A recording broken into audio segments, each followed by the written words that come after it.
Bonsoir à tous, bienvenue sur Guidance de nuit, c'est Isabelle, j'espère que vous allez bien, que vous passez un bon week-end.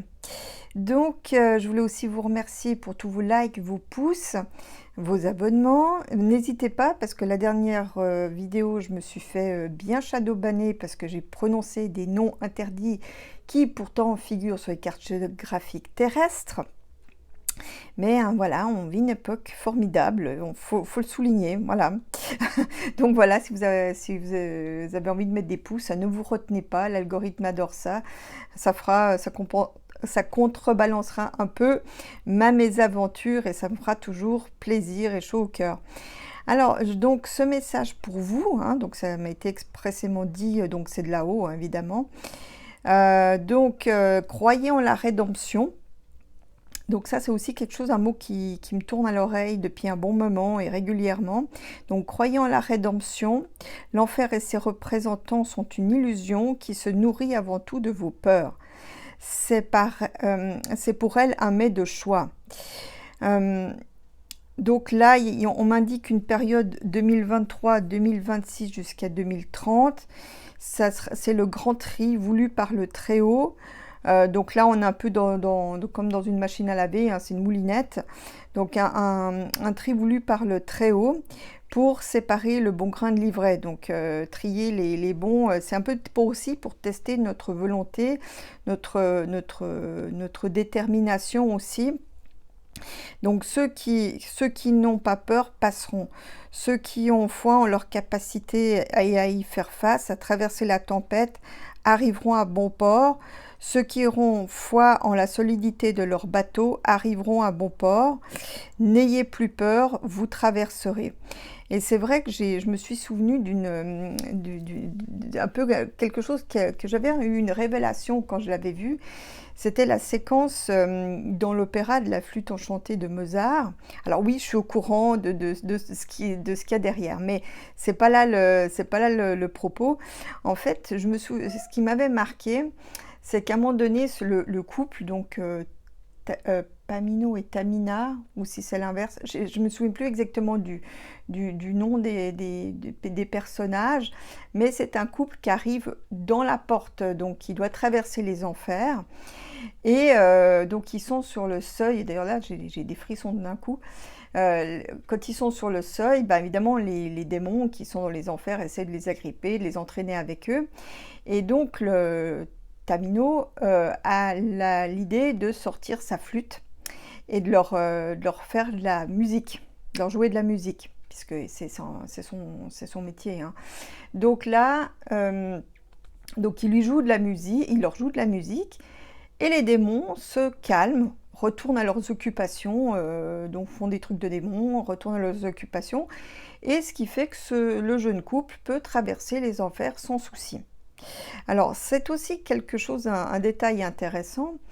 Ça veut dire aussi que lorsque vous avez un lieu qui est dissonant, on va dire, avec des énergies lourdes, vous pouvez j'ai pu vous constater un peu par expérience qu'avec de la musique, donc une musique qui est joyeuse, avec des tonalités plutôt aiguës, plutôt heureuses, ou en tout cas qui évoque pour vous quelque chose de joyeux, permettait d'alléger l'atmosphère. On n'y pense pas souvent, mais c'est pas pour rien que la musique accompagne les choses sacrées, hein, donc quelles que soient les religions.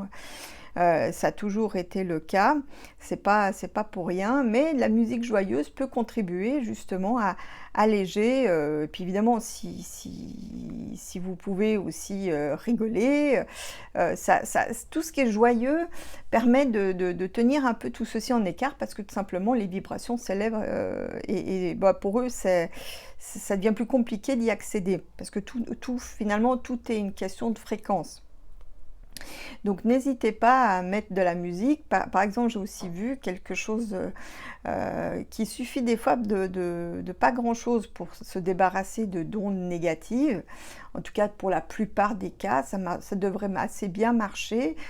Par exemple, il suffit de la même manière de repeindre un endroit que vous sentez que ça coince par des couleurs assez gaies.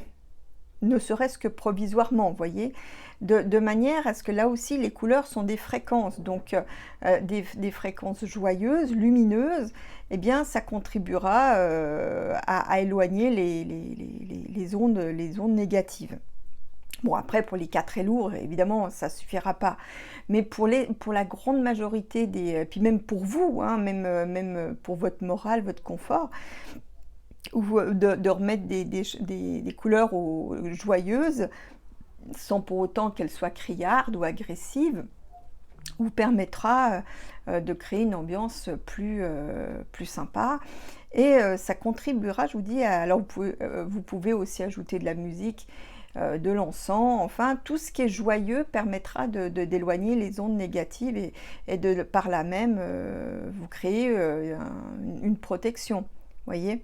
Mais ça c'est pour quand même, c'est une règle générale, mais c'est bon, évidemment pour les cas lourds, là c'est autre chose. Mais ça devrait en tout cas contribuer à alléger l'atmosphère. Moi j'ai pu le constater quand j'étais dans des endroits, il y avait des fois des ondes glauques résiduelles ou bien réelles qui étaient là. Ben j'ai localisé l'endroit et puis la personne a refait à ce moment-là la peinture de la pièce, a mis de la musique, met de l'encens pendant un moment, a veillé à ce que l'endroit devienne joyeux. Et quand je suis revenue, ben moi je ressentais plus de trucs glauques, ça avait disparu ou en tout cas très très atténué. Voilà, donc ça peut contribuer à améliorer les choses. Maintenant, peut-être qu'il peut y avoir, quand on bouge les choses, quand on rénove par exemple un mur, il peut effectivement y avoir après aussi des manifestations, mais normalement c'est provisoire. L'idée, il faut garder à l'esprit de faire quelque chose de joyeux, parce que tout simplement ça élève les ondes. Donc voilà pour la petite histoire. Donc là, on me confirmait tout simplement en rappelant ce souvenir à ma mémoire, parce que quand j'ai vu c'était un film. Quand j'ai vu ce film, je crois que j'avais 7 ans, quelque chose comme ça, donc c'est quelque chose d'ancien. Et c'est pas anodin que ce souvenir se soit réactivé. Donc en fait, j'avais conclu que il suffisait de jouer de la flûte, faire de la musique aux démons, la musique adoucit les mœurs, et que surtout, eh ben, il fallait pas avoir peur, puis il fallait y aller en fait. Et qu'au moment où on ne les craint plus, eh bien, bah, ils disparaissent parce qu'ils n'ont plus de quoi se nourrir et enfin, ils disparaissent. Bon, des fois, il faut être persévérant, hein, ça ne fait pas forcément un claquement de doigts, mais en fait, si on ne les craint plus, ils perdent leur pouvoir. Donc si on ne les craint plus, on ne croit plus en leurs mirages, leurs illusions, à tout ce qui nous agite sous le nez, aux tentations qui nous mettent sous le nez.